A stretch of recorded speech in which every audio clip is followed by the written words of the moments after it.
On the night of April 14, 1912, the North Atlantic was silent, too silent. No waves, no moon, just a black, endless stillness stretching beneath the world's proudest ship.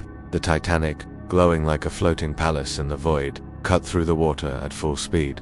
Inside, passengers slept, laughed, or wandered the warm, bright corridors, unaware that the cold night outside was watching, waiting. Warnings had come all day, ice ahead, but the ship pressed forward, trusting its steel, trusting its size, trusting the belief that nothing so magnificent could ever fall. At 11:40 p.m., a shadow materialized out of the darkness. No roar, no thunder, just a silent tower of ice rising from the sea. The brush against the iceberg was almost gentle, a soft sigh of metal giving way. Most passengers felt nothing at all. But below decks, seawater burst through the torn hull, flooding 5 of the Titanic's watertight compartments, one more than she could survive. In the next hour, confusion spread like a slow poison. Officers whispered the truth while trying to hide it. The Titanic was finished. The order was given to prepare the lifeboats, though there were only 20, enough for barely half of the souls on board. And still, many were sent away half empty, lowered into the frozen dark while the enormous ship loomed above them.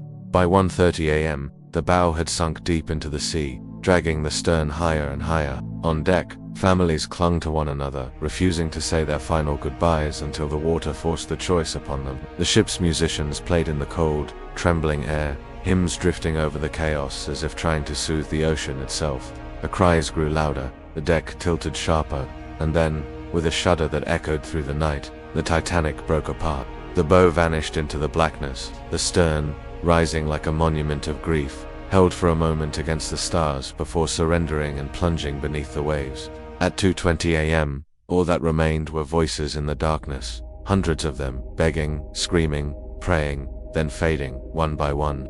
The sea showed no mercy. The cold was absolute.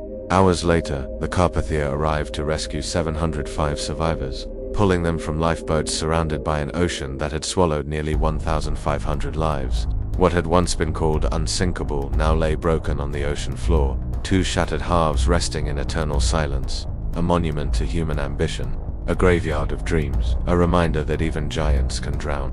And that story, every aching moment of it, is why the Titanic will never be forgotten. If this moved you, if this story stays with you, don't forget to like the video, share it with someone who loves history, and subscribe for more haunting true stories from the past.